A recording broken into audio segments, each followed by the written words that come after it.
आप कितना भी प्रयास कर लो, कुबेरेश्वर धाम आप ऐसे जा ही नहीं सकते। एड़ी से चोटी तक का दम लगा लेना तो भी कुबेरेश्वर धाम नहीं पहुंच सकते। सारे ज्योतिर्लिंग चले जाओगे, सारे तीर्थ चले जाओगे, बार बार वृंदावन घूम आओगे, बार बार काशी घूम आओगे, बार बार उज्जैनी घूम आओगे, बार बार आप सब दूर घूम कर आ जाओगे, चाहे हजारों बार नर्मदा नहालोगे, गंगा नहालोगे, पर कुबेरेश्वर धाम नहीं पहुंच पाओगे। कब तक? जब तक मेरा कुबेर भंडारी तुमको इशारा ना कर दे, तब तक तुम कुबेरेश्वर धाम पहुंच ही नहीं सकते।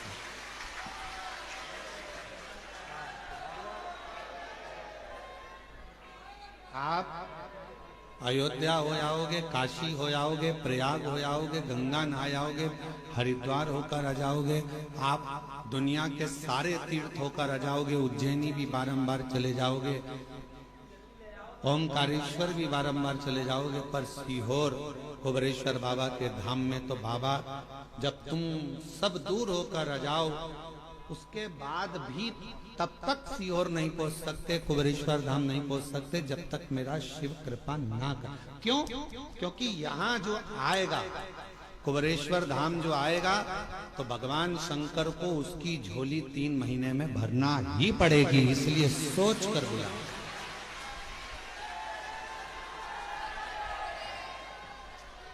इसलिए वो पहले समझता है, बुलाने से पहले विचार करेगा, इसको देना होगा तो बुलाएगा, नहीं तो बुलाएगा नहीं, बाहर की बाहर निकाल देगा, चलो जाओ यहाँ से, और आते आते रोक देगा, आने ही नहीं देगा। जिसकी झोली खुशियों से भरना है, उसी को बाबा इस धाम में पांव रखने देता है, वरना रखने नहीं, वो बुलाएगा ही नहीं। कई लोग आप में से ऐसे भी होंगे जो उज्जैन पहले 50 बार आ गए होंगे, आप में से कई लोग ऐसे होंगे जो भोपाल भी हजारों बार आ गए होंगे, आप में से कई लोग ऐसे होंगे जो वृंदावन भी 2500 बार होकर आए होंगे, आप में से कई लोग ऐसे होंगे जो अयोध्या काशी भी हजारों बार आकर जाकर आए होंगे, पर 50 बार तुमने विचार करा, बच्चों से भी कहा, पति से भी कहा, पत्नी से भी कहा कि कुबेरेश्वर धाम जाना है, टिकट करवा लो, बस चलेंगे, कराएंगे, हो जाए चलेंगे, ऐसा वैसा, आते जाते मन बना पर टिकट नहीं हो पाया, मन बना पर पहुंच नहीं पाए। और कब तक नहीं पहुंचोगे? तब तक मेरा कुबेरेश्वर बाबा तुम्हारी झोली खुशियों से नहीं भर देगा, तब तक आप यहाँ पहुंचे। वो प्रयास करता है कि आएगा तो मुझे देना, ये आएगा तो मुझे देना पड़ेगा।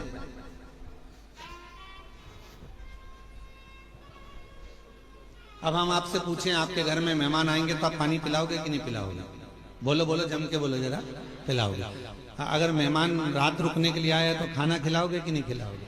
खिलाओगे ना। तो भगवान भी सोचते हैं कि अब ये कुबेरेश्वर धाम आया है, रुकेगा, इतनी दूर आया है, तो जब किसी के यहाँ मेहमान आता है तो पानी भी पीता है, भोजन भी करता है, और उसके लिए व्यवस्था करना पड़ती है। तो शिव भी सोचते हैं अब आ गया है मेरे पास में, कंकर शंकर की पूजन कर दी है, तो अब तो मुझको इसको देना ही पड़ेगा। वो रोक नहीं सकता, वो देगा। फिर विचार कर,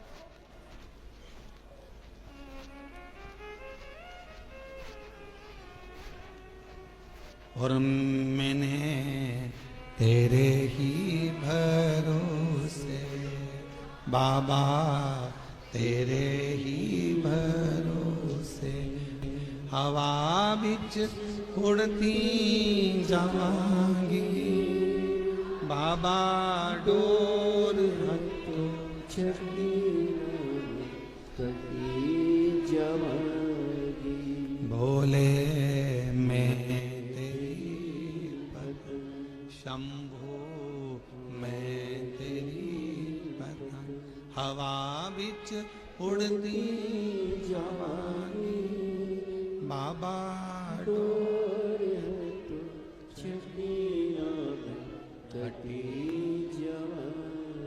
उसको देना है, उसको प्रदान करना है। तो बिना दिए अगर देना नहीं होता है तो वो बुलाता भी नहीं है। उसको झोली भरना होगी तुम्हारी, तो वो तुमको यहाँ पर बुलाया है उसने। आस्था चैनल पर जितने भी भक्त शिव महापुराण की कथा को श्रवण कर रहे हैं, फेसबुक यूट्यूब पर जितने भी शिव भक्त शिव महापुराण की कथा को श्रवण कर रहे हैं, आप सबकी झोलियों में मेरा कुबेरेश्वर बाबा कुछ ना कुछ देगा, इसलिए आप टीवी खोलकर कथा को सुन रहे हैं।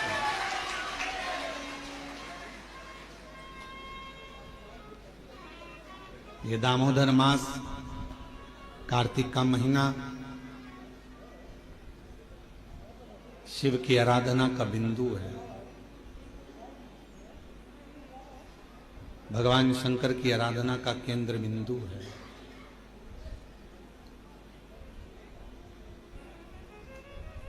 इस दामोदर मास में, इस कार्तिक के महीने में जो हम भगवान शंकर की आराधना करते हैं, जैसे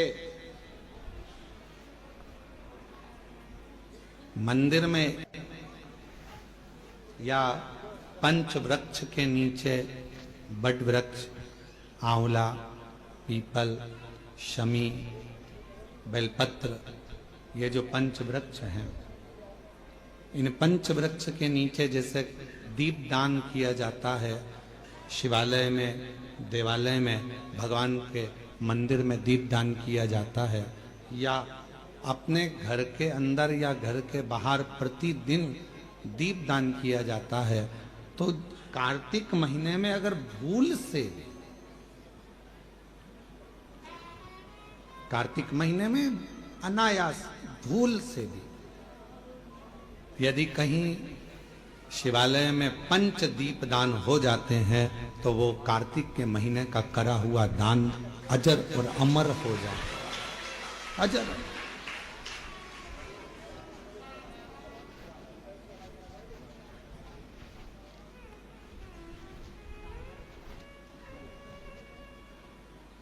एक चोर को कुबेर बना देते हैं मेरे शंकर भगवान केवल उनके मंदिर में प्रकाश करने पर। दीपावली पर जिन कुबेर जी की तुम पूजन करते हो, वो पहले चोर था। असली कुबेर तो कुर्सी पर बैठे थे, तो उनको उतार दिया। वो चोर ने शिव जी के मंदिर में अपना कपड़ा निकालकर आग लगाकर चोरी का सामान देख रहा था, और इतने में भगवान शंकर प्रसन्न हो गए और उन्होंने कह दिया कि तूने मेरे मंदिर में आज शिवरात्रि के दिन प्रकाश करा है, जा मैं तुझे कुबेर के सिंहासन पर ले जाकर बिठा देता, मैं तुझे कुबेर का सिंहासन दे देता हूं।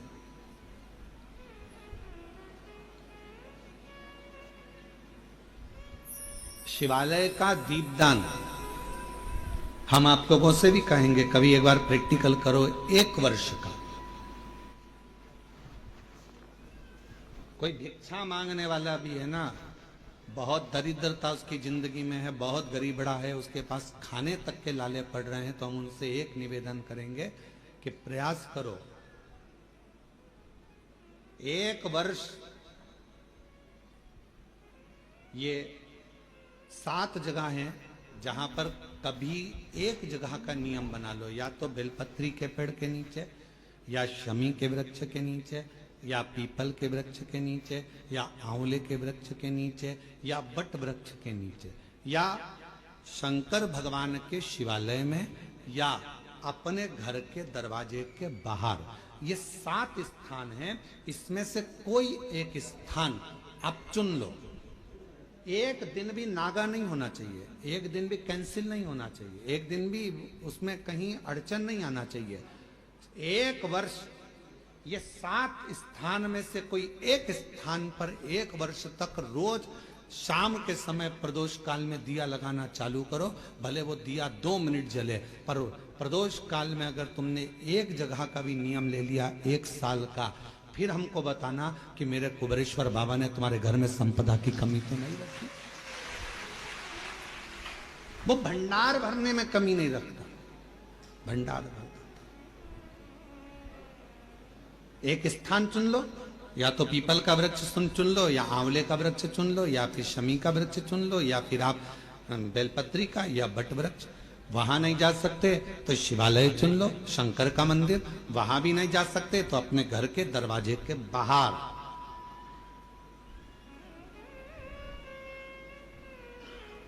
एक दीपक लगाने की क्रम प्रारंभ कर दीजिए, एक दीपक। और यदि वो क्रम प्रारंभ हो गया तो फिर आप खुद अंदाजा लगाएंगे कि धीरे धीरे धीरे धीरे आपका परिश्रम, आपकी मेहनत, आपका संघर्ष और आपकी मेहनत के साथ में जो तुम दीप लगा रहे हो, मेरा भोले बाबा दरवाजे पर लगाया हुआ दीप हो, चाहे वृक्ष के नीचे का दीप हो, चाहे शिवालय का दीप हो, वो हमारे मार्ग प्रकाशित करते चले जाता है और हमें रास्ता देते चले जाता है। 7 स्थान में से कोई सा भी एक स्थान चुन लो कि 1 साल तक मैं यहां दिया लगाऊंगी, 1 वर्ष। हम ये नहीं कर रहे कि बहुत सारा उसमें घी भरो, आप तो बत्ती गीली करो और उसको ही लगा दो, बस बहुत है। 1 वर्ष।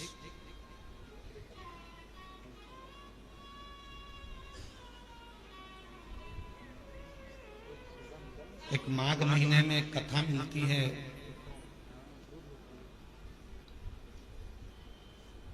माघ मास के शिवरात्रि की एक कथा मिलती है जिसमें वर्णन आता है कि जैसे ये 7 स्थान कार्तिक मास में वर्णन किया गया दीप के लिए, उसी तरह माघ मास की कथा कहती है शिवरात्रि की कि यही 7 द्वार, यही 7 द्वार, 7 जगह यदि जल का भी सिंचन किया जाता है, माघ मास की कथा कहती है, तो भी वो फलित होते। और शंभु शरणे घड़ी रे दुख दया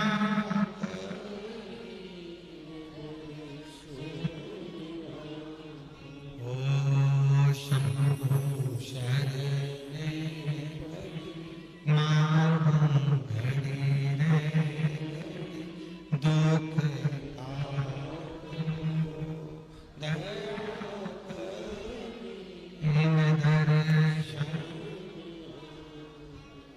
आपके दुख परमात्मा की चौखट पर दीप जलाने से या अपने घर के बाहर दीप जलाने से या पंच वृक्ष के नीचे दीप जलाने से दुख धीरे धीरे समाप्त हो ही जाता है। दीप लगाओगे तो मन की बात भगवान से कहो, दीप लगाओगे तो मन की बात भगवान से कहो, प्रार्थना करो। अच्छा एक बात बताओ, आप सब उत्तर दीजिएगा जरा। मच्छर काट गया तुमको, हमको, किसी को मलेरिया हो गया, तो मच्छरों को बोलोगे कि डॉक्टर को बोलोगे? जमके बोलो। मच्छर से तो शिकायत नहीं करोगे ना कि भैया तू क्यों काट गया रे, मुझे मलेरिया हो गया। मच्छर काट गया, मलेरिया हो गया, शरीर में बुखार आ गया, रोग आ गया, तकलीफ आ गई, कष्ट आ गया, सिर बंधा हुआ है, कपड़े से बांध कर पलंग पर पड़े हो, बांग भी लगा लिया, किससे?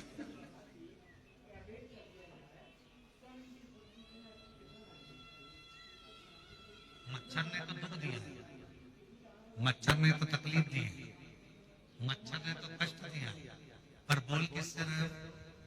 जमके बोलो डॉक्टर। मच्छर से शिकायत नहीं कर रहे,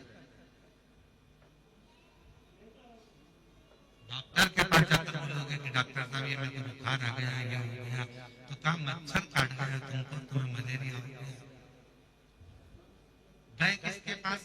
डॉक्टर, मच्छर के पास नहीं गए। उसी तरह जैसे मच्छर दुख देता है तो डॉक्टर के पास जाकर शिकायत करते हो, विनय करते हो कि डॉक्टर साहब मुझे ये तकलीफ है, उसी तरह शिव पुराण की कथा कहती है जब परिवार के लोग, संसार के लोग, कुटुंब के लोग, अपने लोग या दुनिया के लोग आपको जब दुख दे, तकलीफ दे, तो तुम किसके पास जाकर कहोगे? दुनिया वालों से नहीं, दुनिया वालों से कहोगे तो और काट खाएंगे मच्छर।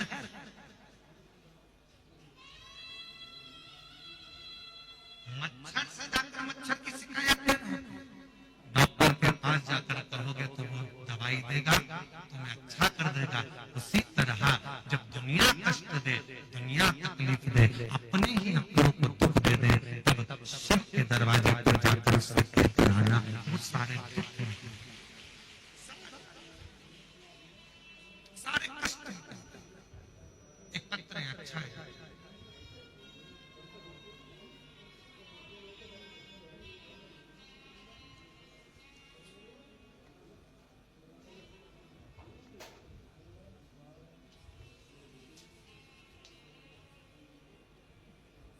गुरु जी प्रणाम।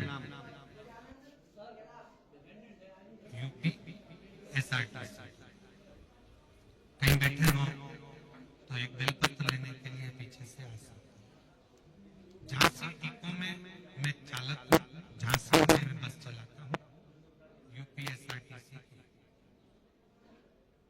गाड़ी झांसी से मेरठ चलाता हूँ। गुरु जी झांसी से मेरठ तक की मैं गाड़ी चलाता हूँ। आपकी कथा बस में, जब मैं बस चलाता हूँ उस समय पर मैं आपकी कथा चालू कर देता हूँ और बस में वो कथा चलती है। तभी एक मुसलमान भाई आरिफ जिनका नाम है, वो आगरा से हापुड़ जा रहा था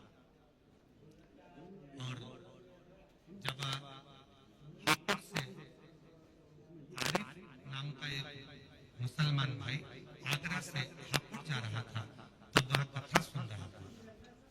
वो मुझसे बोल रहा था, बताओ ये तो कथा सुन रहे हो, क्या ये महाराज जो बोल रहा है वो क्या सही में हो जाता है? मैंने कहा यदि भरोसा कर देखो, एक बार यदि तुमने भरोसा कर लिया तो है कि जो महाराज बोल रहा है वो होगा। गुरुजी मेरा तो पूरा भरोसा था, पर वो आरिफ आपकी बात पर भरोसा नहीं कर रहा था। उसने कहा मैं एक बार इस महाराज का प्रवचन सुनूंगा, और उसने पूरा प्रवचन निकाला। आखिरी में मैंने उससे पूछा कि तुझे प्रॉब्लम क्या है? उसने कहा मेरी बेटी को कैंसर है। डॉक्टरों ने जवाब दे दिया वो अब बच नहीं सकती है। अगर तुम कहते हो कि महाराज कह रहा है कि शिव जी पे चढ़ा हुआ जल पीने से, रुद्राक्ष का पानी पीने से, शंकर की आराधना करने से हो सकता है, तो क्या मुझे तुम्हारे पास कोई रुद्राक्ष मिलेगा? गुरुजी मेरे गले में आपके यहाँ का रुद्राक्ष पड़ा था, मैंने उस आरिफ को दे दिया। उसने घर जाकर उस रुद्राक्ष को पानी में डालकर शिव जी को चढ़ाकर पानी पिलाना प्रारंभ करा। गुरुदेव आज मैं बाबा को धन्यवाद देने के लिए आया हूँ, और वो आरिफ भाई भी आए हैं जिनकी बेटी कैंसर से मुक्त हो गई।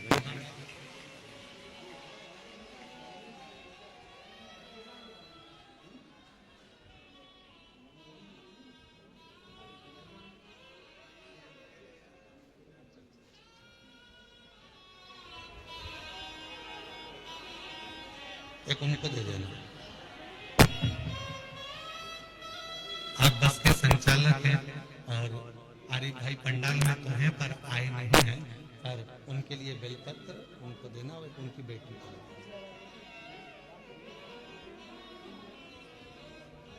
शिव कृपा किसको कर, शंभु किसको कर?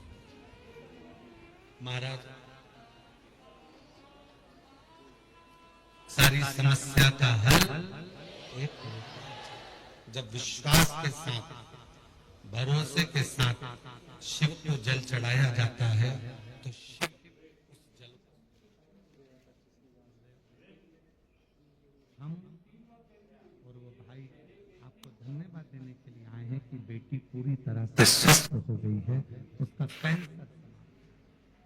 शिव तत्व इसी को है और तेरी कृपा का क्या है?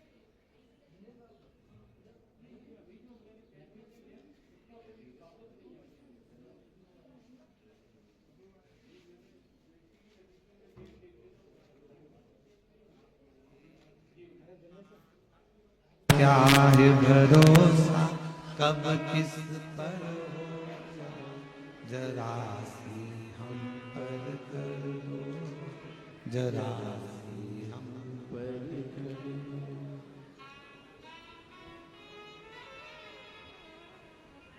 बक्से नहीं चल रहे हैं क्या? एलईडियां नहीं चल रही, बक्से नहीं चल रहे हैं, बाहर के बक्से चालू करो।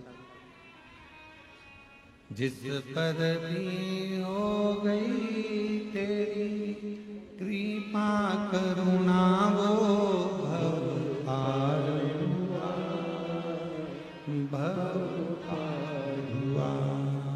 पापी हो चाहे जितना उसका भी बाबा उद्धार हुआ,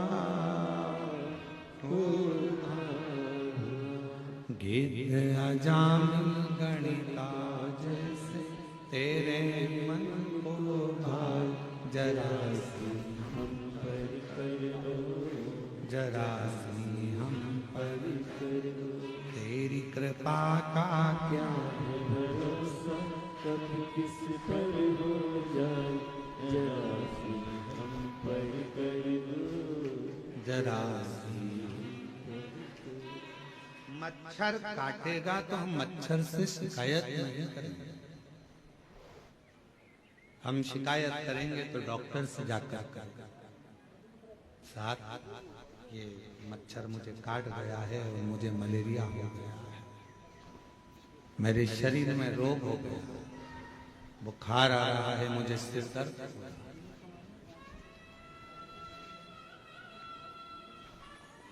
उसी तरह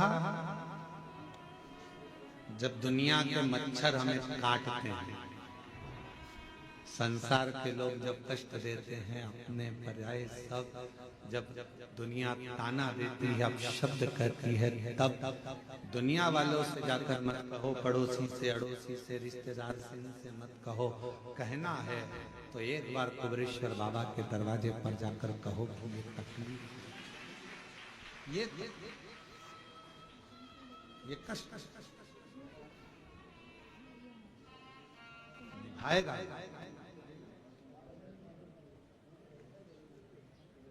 और बिना निभाए वो रहता ही नहीं।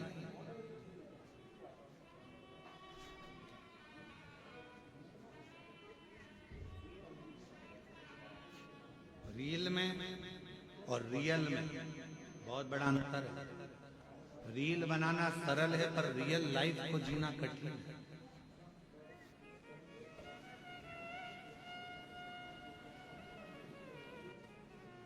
हमने कई लोगों को देखा है कि अपने स्टेटस पे लोग फोटो तो बड़ा स्माइल का लगाते हैं, पर उनसे मिलो एकांत में तो मालूम पड़ता है कि दुनिया का सबसे ज्यादा दुखी व्यक्ति वही है।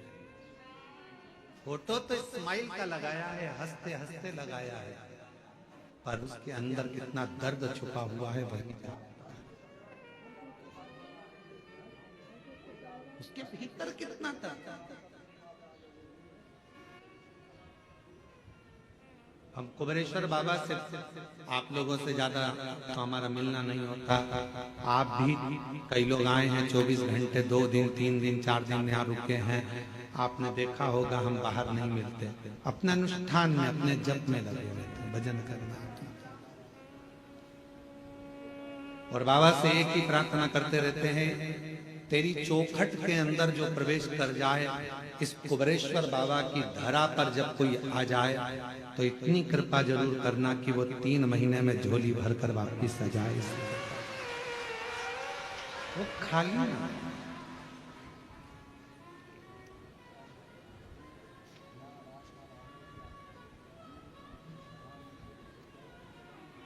खाली रह गया तो 50 जगह जाकर कहेगा मैं सीहोर गया था कुबेरेश्वर बाबा के यहाँ और इतना सुना था मैंने कि वो देता है, फिर मैं कैसे खाली रह गया।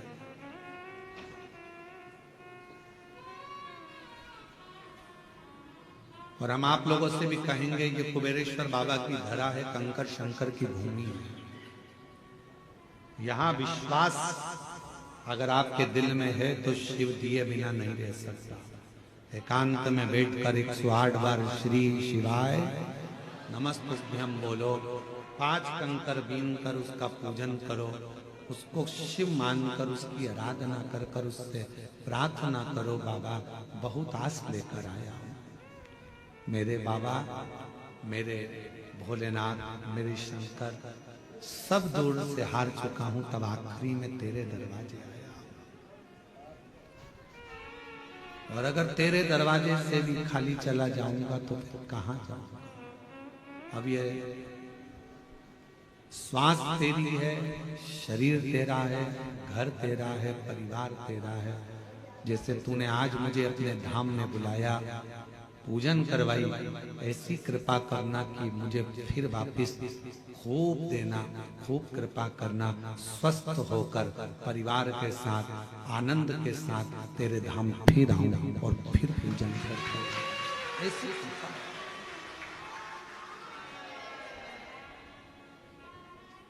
से प्रार्थना करो, अपना व्यर्थ समय बर्बाद मत करो। बड़ी मुश्किल से बुलाया है उसने तुमको, अपना समय बर्बाद मत करो। यहाँ घूम लिया, वहां घूम लिया, वहां घूम लिया। कितना आज सवेरे एक माता जी मिली थी वहां की राजस्थान की, वो कह रही थी कि गुरुजी हम जब रेलवे स्टेशन पर उतरे तो ऑटो वाला बोला हम तुमको यहाँ घुमाएंगे, वहाँ घुमाएंगे, उसके इतने रुपए लग जाएंगे, हम तुम्हें वहाँ लेकर चलेंगे, हम तुम्हें वो मंदिर, हम तुम्हें वहाँ लेकर जाएंगे, हम तुम्हें वहाँ लेकर जाएंगे। मैंने ऑटो वाले से कहा भैया देख, मैं 2021 में आई तब भी बहुत सारी जगह घुमाया, 2022 में भी आई बहुत सारी जगह घुमाया, 2023 में भी आई ऑटो वाला, तुम लोगों ने बहुत सारी जगह घुमाया, पर 2024 में फिर मैंने सुना कि कुबरेश्वर धाम जाना है, अपने बाप के घर से, बाप के घर से फिर अपने घर जाना है, उससे मांगूंगी, अब किसी से नहीं। तो 2024 में मैं केवल बाबा के धाम आकर उससे प्रार्थना कर कर जो गई, तो आज 2025 में मेरी गाड़ी में खुद बैठकर, स्वयं बैठकर मिलेंगे बहुत, यहाँ चल, वहां चल, हम तुझे यहाँ ले चलते हैं, वहां ले चलते हैं। बाप एक ही होता है, बाप एक ही होता है। क्यों?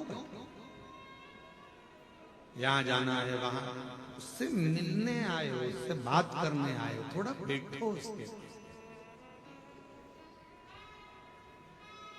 हम भी निकल सकते हैं अपने कमरे से बाहर, हम भी तुम्हारे बीच में घूम सकते हैं, पर क्यों? आप उससे मिलने के लिए आए, उसके दरवाजे आए। सियोर वाला महाराज तो आपको चवन्नी भी नहीं दे सकते, देगा तो वो करोड़पति बनाकर तुमको फिर बुलाएगा। आप हमसे मिलने नहीं, आप उससे मिलने के लिए आए, आप हमारे लिए। कथा सुनना है, कथा भी क्या है? शिव के मिलन का बिंदु।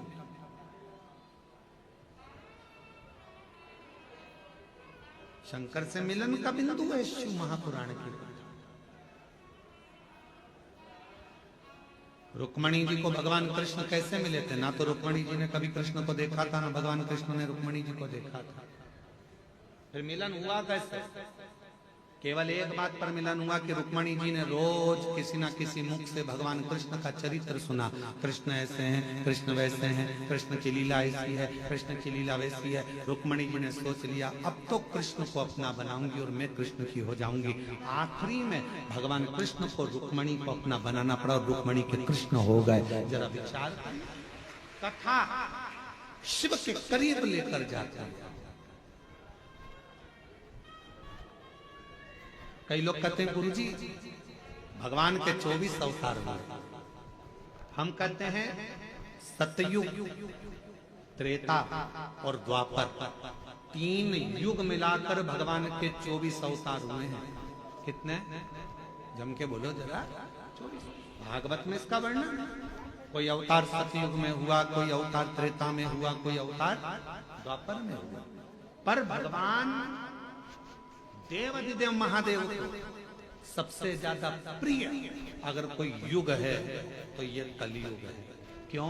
शिव जी कहते हैं कि 3 युग मिलाकर 24 अवतार हुए हैं, पर मात्र कलयुग में भगवान कहते हैं कि 55 अवतार हुए हैं।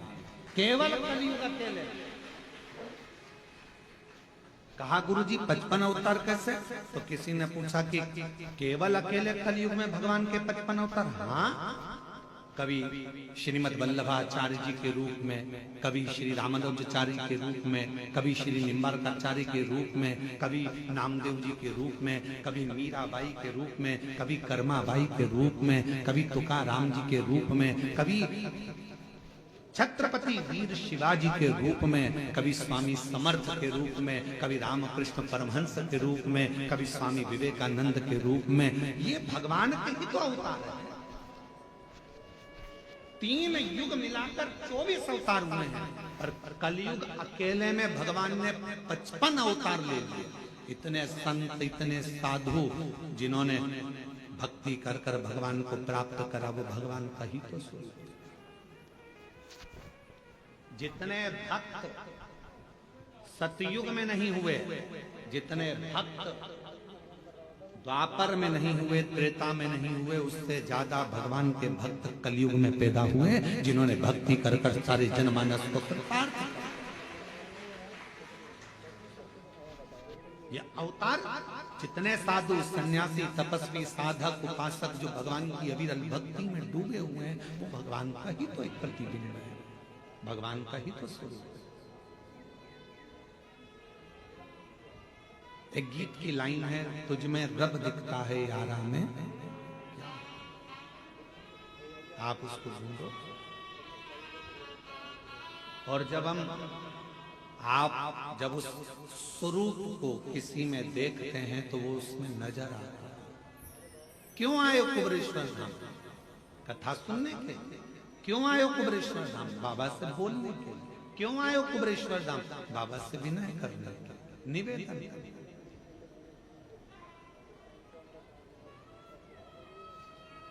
क्यों व्यर्थ?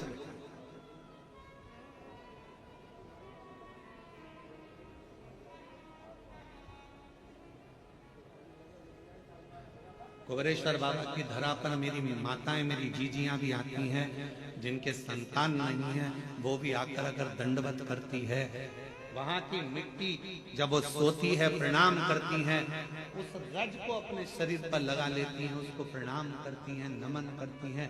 तो माँ कहीं ना कहीं किसी रूप में ना जाने, वो पृथ्वी माता भी कृपा कर कर कहीं शिव को कंकर शंकर का स्पर्श होकर उसका गोद भरा जाए। कुछ तो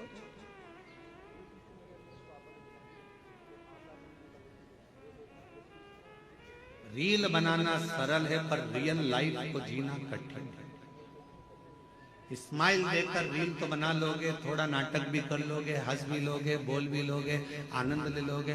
रक्षाबंधन आएगा तो बहन भाई राखी बना के रील बनाएंगे, फिर दिवाली आएगा तो दिया लगा के रील बनाएंगे, दशहरा आएगा तो रावण के साथ रील बनाएंगे, और पूरा घुमा फिरा कर झगड़ा, लड़ाई, पंगड़ा सब दिखाएंगे। आखिरी में फिल्म कहाँ खत्म होती है? जहाँ लड़का लड़की की शादी होती है। ठीक है, बोलो बोलो, जम के तो बोलो। फिल्म का वहां पर एंड हो गया, पर हकीकत में फिल्म का तो वहां एंड हो गया, पर अब बताना था फिल्म वालों को कि शादी के बाद क्या क्या होता है। अब सास को निभा, ससुर को निभा, रिश्ते निभा, जेठानी को निभा, ननंद को निभा। फिल्म ऐसी बनना चाहिए कि जिसमें रियल लाइफ हो, और जिसमें यह दिखाया जाए कि ननंद बहन होती है, सास माँ होती है, ससुर पिता होता है, जेठ देवर ये हमारे अपने होते हैं, जिनको निभाया जाए, तोड़ा नहीं जाए। रील बनाना सरल है, पर रियल लाइफ को जीना कठिन। पढ़ाई कर ली, इंजीनियर बन गए, पढ़ाई कर ली, ये बन गए, पढ़ाई कर ली, वो बन गए।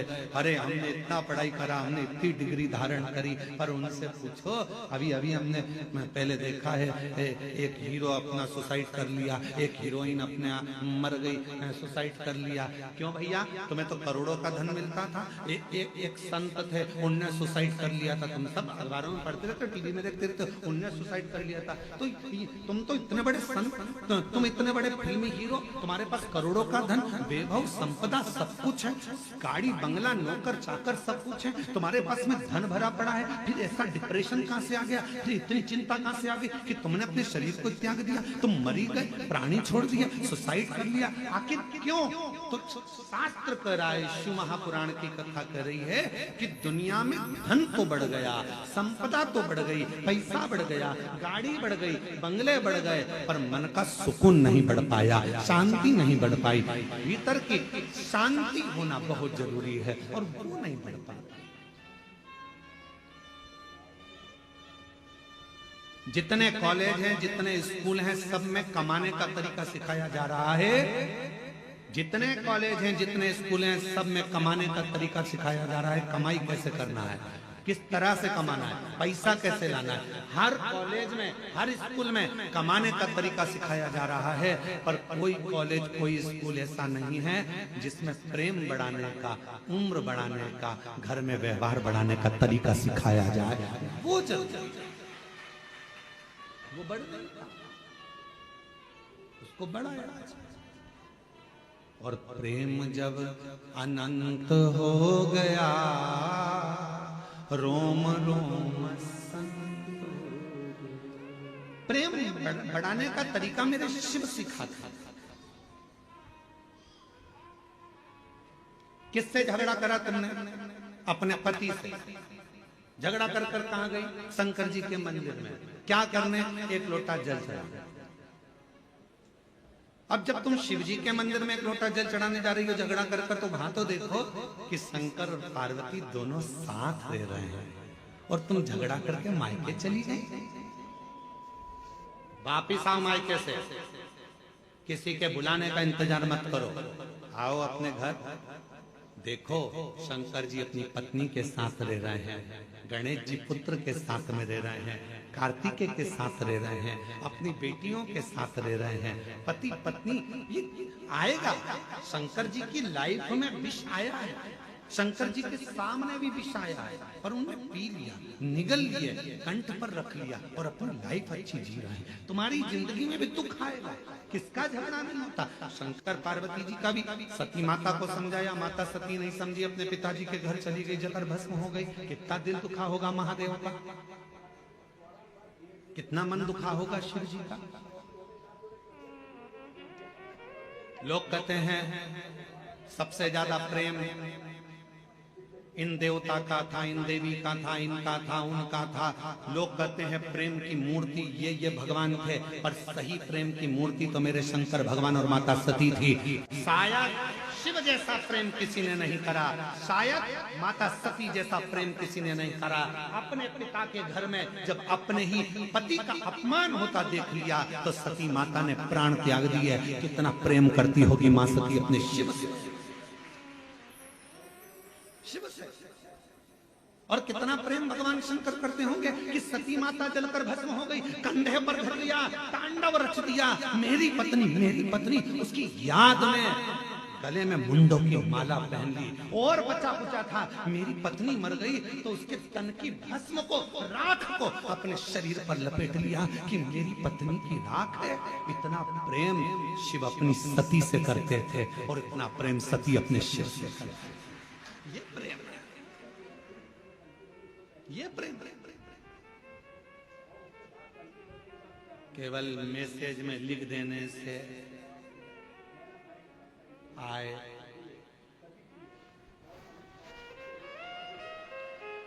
केवल मैसेज में लिख दिया मैं तुमसे प्रेम करता हूं, प्यार करता हूं, हो गया उतने में। मोबाइल दिला दिया, प्रेम हो गया उतने में। आज के जितने त्योहार हैं केवल गिफ्ट के हो गए, केवल गिफ्ट के त्योहार। पापा ने क्या दिलाया बच्चों को? ये कपड़ा तक नहीं दिलाया त्योहार पर। करवा चौथ का व्रत था, मेरी बेटी को एक साड़ी तक नहीं दिलाई। दामाद तुमने, केवल गिफ्ट से प्रेम रह गया, केवल लेन देन से प्रेम रह गया। पहले कुछ नहीं होता था, कुछ भी नहीं। किसी किसी के घर में तो धन भी नहीं होता था तो भी निभता था, परिवार। अभी एक बहन उसका घर में कुछ भी नहीं था, कुछ भी। उसने अपने पड़ोसी से कहा कि मेरा छोटा सा झोपड़ा है, टूटा हुआ घर है, मेरा छोटा सा झोपड़ा टूटा घर। हमारे यहाँ तो कोई मूर्ति खरीद कर लाएंगे लक्ष्मी जी की या देवता की, तो वो पैसे भी नहीं। तुम सीहोर वाला महाराज से पूछो ना कि हम पूजन किसकी करें, लक्ष्मी जी के पूजन किसकी। उसकी पड़ोसन से उसने कहा तो पड़ोसन ने फोन लगाया सीहोर कुबरेश्वर धाम। आशीष हमको बोले कि गुरुजी, उन्होंने पूछा ना हमारे पास में चढ़ाने का कुछ है, ना लगाने का कुछ है, ना हम हमारे घर को ज्यादा पोस सकते हैं, गाय के गोबर से लीप दिया है, हम किस चीज की पूजन करें। तो हमने आशीष से कहा उनके घर में कुछ नहीं होगा, झाड़ू जरूर होगी, आप उनसे बोल दो दिवाली पर झाड़ू की पूजन कर ले, लक्ष्मी टूट मार। उस बूढ़ी माँ ने अपने पति के साथ झाड़ू की पूजन कर ली। उसमें भी तो लक्ष्मी बसती है।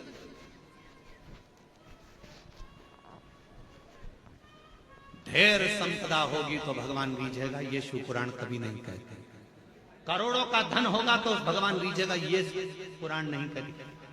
दूसरे रीझ जाएंगे तुम्हारे करोड़ों के धन के चक्कर। कोई सेठ जी आए, आओ साहब हम तुम्हारी पूजन कराते हैं, आओ साहब हम तुम्हें दर्शन कराते हैं, आओ साहब। क्यों? सेठ जी जाएंगे 500 का लिफाफा दे जाएंगे। सेठ जी के पीछे दुनिया फिर सकती है, परमात्मा नहीं। भगवान को सेठ से मतलब नहीं है, वो तो खुद सांवरिया से। धन से दुनिया खुश हो सकती है, मेरा महादेव कभी धन से खुश नहीं हुआ। मेरा महादेव तो एक लोटा जल और तुम्हारे मन से प्रसन्न हो। आज पूरी दुनिया हम पर उंगली उठाती है, आज पूरी दुनिया हम पर ताने कसती है, आज पूरी दुनिया हमको गाली देती है। क्यों? क्योंकि सीहोर वाले महाराज ने शंकर जी की पूजन को इतना सरल कर दिया कि दुनिया के लोग कहीं नहीं जाते, केवल एक लोटा जल लेकर शिव जी के पास पहुंच जाते और दुनिया के लोगों का दुख मिट गया, तकलीफ मिट गई। इतने पत्र आते हैं रोज, यहाँ दर्शन करने वाले आते हैं, उनका काम हो जाता है तो यहीं पर पत्र लिखकर ऑफिस में जमा कर जाते हैं। जितने लोग आते हैं, कई लोग आप में से भी ऐसे आए हैं कि वो पत्र लिखकर ऑफिस में दे जाते हैं, भैया हमारा पत्र है, बाबा ने हमारी पूर्ण कर दी, हमारी झोली भर दी, महाराज पढ़े चाहे नहीं पढ़े ये पत्र ऑफिस में जमा करो। जो कमरा बनेगा उसमें ये पत्र रखाएगा कि मेरे बाबा ने मेरे ऊपर ये कृपा करी है। भैया मैं आई थी, बाबा ने इतनी करुणा करी। पत्र लिखकर लोग ऑफिस में देकर जाते हैं। शिव पूजन को लोग डरते थे, उसको सरल शिव पुराण ने कर दिया, सीहोर वाला महाराज ने। लोगों ने विचार करा था इतना पूजन में इतना विधान लगता है, इतना धन लगता है, इतनी दौलत लगती है, इतनी संपदा लगती है, और शिव पुराण कहती है पूजन में केवल मन लगता है। आप जितने लोग शिव महापुराण की कथा सुनने के लिए आए हो, हृदय से कथा श्रवण करने के लिए आए, हृदय से, दिल से सुना, मन से सुना।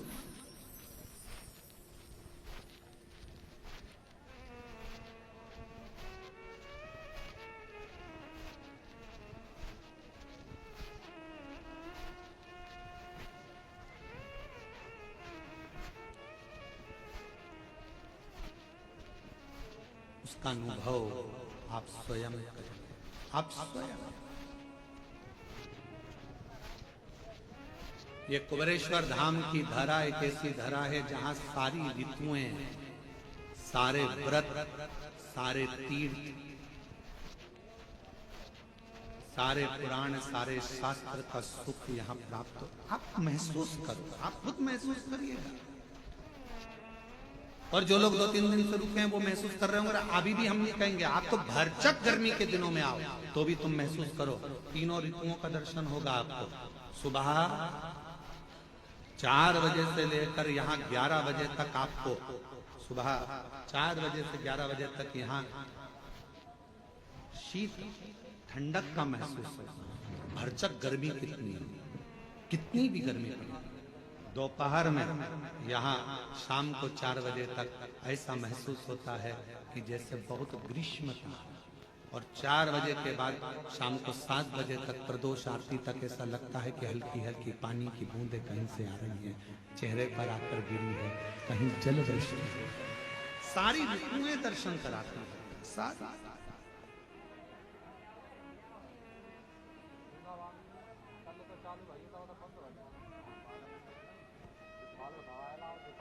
वो अनुभव करा रहा है, अनुभव। महाराज रियल में जी, रियल में नहीं। रियल लाइफ जो है आपकी अच्छी है। शिव जी को 1 लोटा जल चढ़ाना प्रारंभ, अपने बच्चों को भी कहो कि हमारी पूंजी है, 1 लोटा जल लेकर जाओ, ये हमारी पूंजी है, 1 लोटा। इसके बिना कहीं सुख नहीं। हम फ्लाइट से भी सफर करते हैं तो हमारे बैग के अंदर 1 लोटा रखा रहता है, छोटा सा पानी का लोटा हमारे बैग के अंदर रखा रहता है। चेक करने वाले जब सामान चेकिंग करते हैं एयरपोर्ट पर तो वो कहते हैं ये लोटा काहे के लिए ले जाते हो गुरुजी? हमने कहा आखिरी में यही काम आने वाला है, 1 ही लोटा है, वो लोटा ही आखिरी में काम आएगा। परिवार वाले भी सब जायदाद रख लेंगे, आखिरी में तुम्हें 1 लोटे में भर लेंगे, शमशान से घर भी नहीं लाएंगे, लोटे में भर के गंगा जी छोड़ी आएंगे। वो लोटा सब पड़ा, ये बेभाव धन दौलत संपदा सब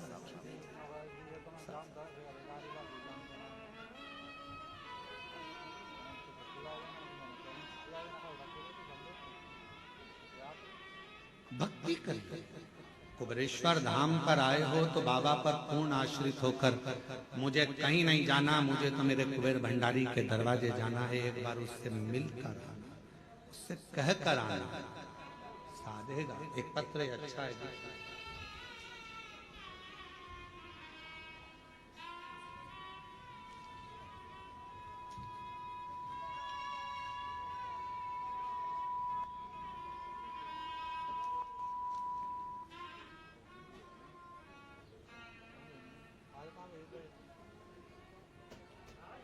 मैं चित्तौड़गढ़ जिले के रावत भाटा शहर की रहने वाली हूँ। मेरा नाम चंद्रकला मीना है। कहीं बैठी हो तो हाथ हिला सकती हैं और एक बेलपत्र लेने के लिए पीछे वाले रास्ते से आ सकती हैं। चंद्रकला मीना है। आपका बहुत बहुत धन्यवाद गुरुदेव। मेरा पुत्र रोहित मीणा की अप्रैल में बहुत तबीयत खराब हो गई, उसके फेफड़ों में पानी भर गया। डॉक्टर ने साफ मना कर दिया, हम इसे नहीं बचा सकते, ये बचेगा नहीं, हम इसे बचा नहीं सकते। मेरे को लगा कि मेरा बेटा नहीं रहा, क्योंकि डॉक्टर ने डायरेक्ट अंदर से आकर बाहर कह दिया कि हम नहीं बचा सकते। पति भी रोए, हम भी रोए कि बेटा हाथ से चला गया। मेरे को लगा कि मेरा बेटा नहीं रहा, पर गुरुजी मैंने हार नहीं मानी। मैंने कहा जो काम डॉक्टर नहीं कर सकता फिर आखिरी में शिव जरूर करेगा। गुरुदेव, सिस्टर जो नर्स थी उसने कहा था कि बेटा बचेगा नहीं, उसने भी कह दिया था नहीं बचेगा, लास्ट है। पर एक काम करो, वो सीहोर वाला बाबा कथा में कुछ न कुछ बताता रहता है, अगर उसका कोई एक उपाय भी तुमने कर लिया तो ये पक्का है, ये बच सकता है। हम अस्पताल के पास में मोबाइल रखकर सुने, उसमें आपने रात्रि 9:15 वाला उपाय बताया और डॉक्टर ने तो कह दिया कि अब इसको ले जा सकते हो, अंतिम है ये, इसको घर में श्वास आखिरी निकले तो इसको ले जाओ। हमने कहा डॉक्टर साहब थोड़ा सा रुको, थोड़ा सा। कथा सुनकर शिव के मंदिर दौड़ी, जल भर कर लाई, जल लाकर बेटे के मुख में दिया। डॉक्टर ने पूछा क्या दे रहे हो? हमने कहा आप कह रहे हो कि अंतिम श्वास है तो गंगा जल ही समझ। मुख में जल दिया और जल देकर बेटे के पूरे शरीर पर हाथ फेर दिया। गुरुदेव, 20 से 25 मिनट तक श्री शिवाय नमस्तुभ्यम का जप करती रही मैं, और 20 से 25 मिनट तक जब श्री शिवाय नमस्तुभ्यम का जप करती रही, तब एकदम बेटे ने झटका लिया, और झटका लेकर थोड़ी देर के लिए उठकर बैठा। डॉक्टर ने फिर इलाज चालू करा, और बाबा की कृपा से मेरा बेटा बच गया। मेरा बेटा बच गया। आज हम पूर्ण तरह से मेरा बेटा स्वस्थ है। पंडाल में कथा सुनने के लिए आए हैं, दर्शन करने के लिए आए हैं। मैं चित्तौड़गढ़ जिले के रावतभाटा शहर की निवासी हूँ। मेरा नाम चंद्रकला मीणा है। हम बाबा को प्रणाम करने, मेरा बेटा है रोहित मीणा। शिव तत्व किसको कहता है? शंकर किसको कहता है?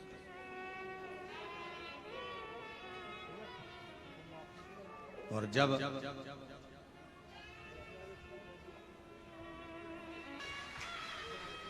भक्ति, विश्वास, भरोसा, दृढ़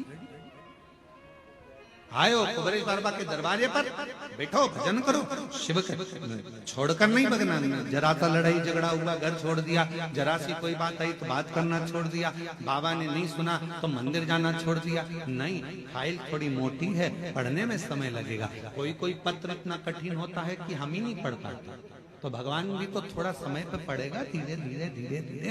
अब उसके पास तुमने अर्जी लगाई है, पत्र लिखा है, बोला है, तो वो भी तो धीरे धीरे समझेगा। वो एक लाइन का स्मरण करते हैं, वो मैंने अर्जी लिख दी बाबा तेरे दरबार।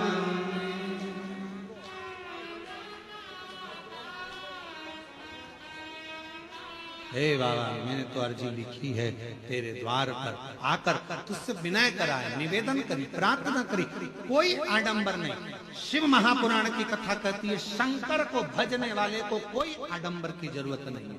तुम जैसे हो वैसे ही बने रहो। आज का जमाना बड़ा विचित्र है। आज के समय में दुश्मनों से डरने की जरूरत नहीं है। आज के जमाने में, आज के समय में बनावटी लोगों से डरने की जरूरत है। दुश्मन से मत डरो, पर बनावटियों से डरो। आज का जमाना दुश्मन से डरने का नहीं है। दुश्मन से तो तुम लड़ लोगे, पर जो बनावटी जिंदगी जी रहा है, अच्छे अच्छे बनकर तुम्हारे पास में आ जाते हैं, भैया जी, भाभी जी, काकी जी, काका जी, काका जी करके बड़े तुम्हारे प्रेमी बनते हैं, और बाद में तुम्हें चूना लगाकर चले जाते हैं। दुश्मन से मत डरो कलिकाल में, पर बनावटी जिंदगी जीने वालों से डरो, जो बनावटी रूप रखकर तुम्हारे करीब में आते हैं और तुम्हें धोखा देकर चले जाते हैं। बनावटियों से डरो।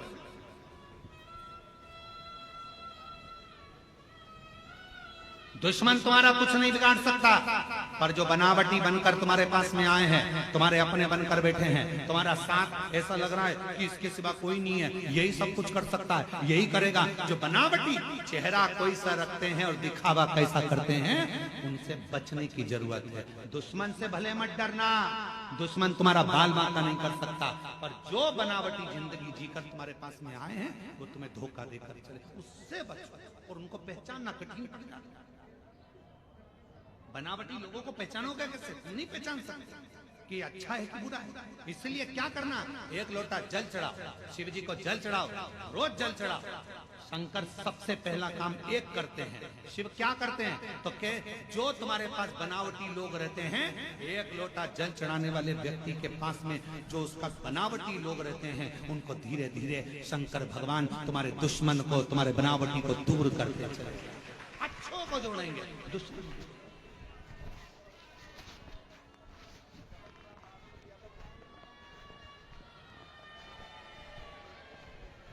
आ गई, आवाज आ गई।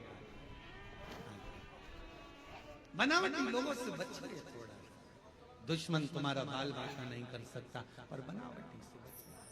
कौन?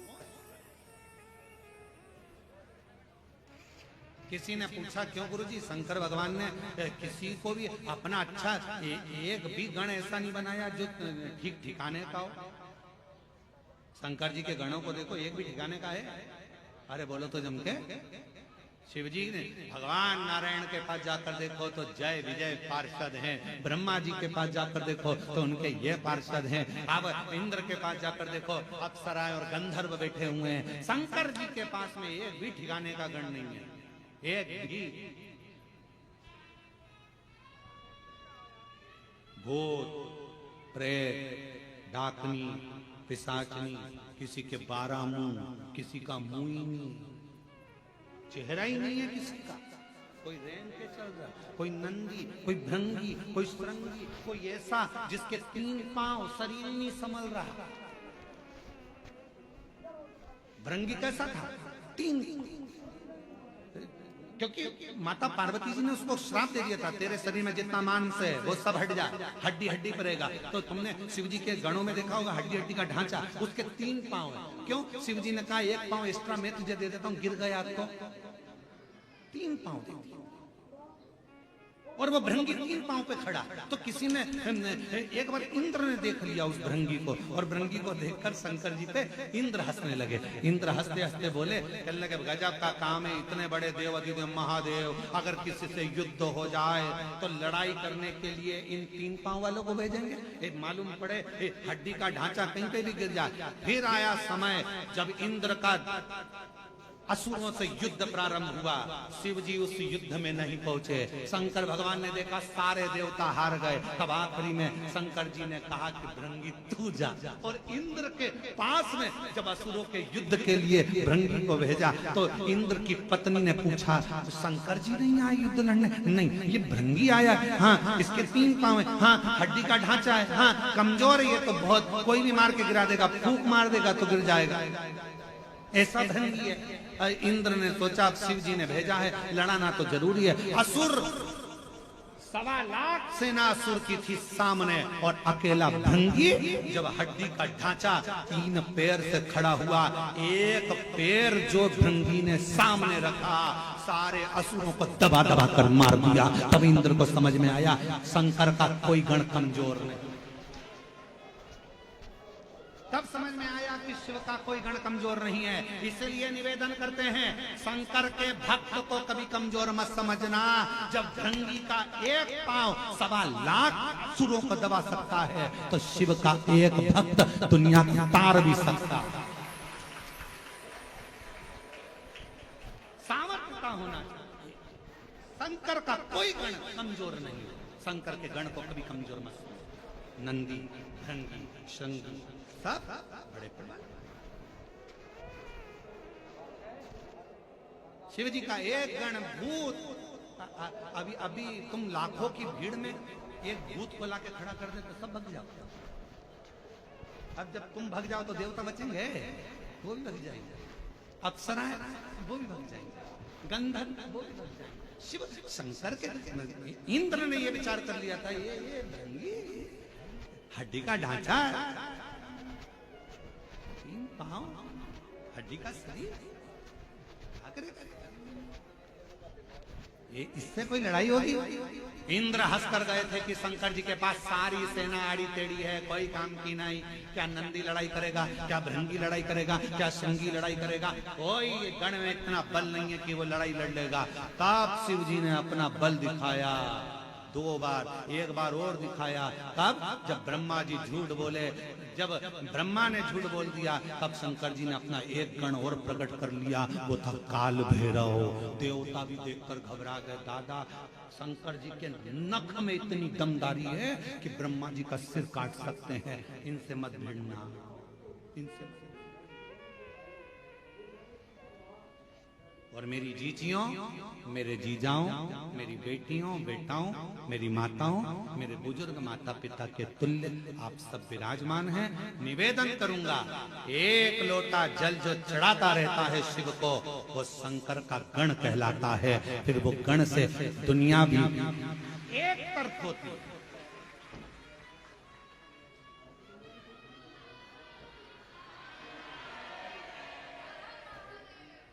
बोल बम का नारा है,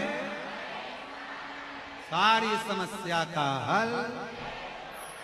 श्री शिवाय वो भृंगी में इतना बल है, भगवान शंकर के गणों में इतना बल है। तो शंकर का गण साधारण नहीं होता, वो दिखता साधारण है। शिव जी का जो गण होगा ना, बहुत दिखता साधारण है, एकदम सरल है। भृंगी एकदम ये 3 पांव हड्डी का ढांचा,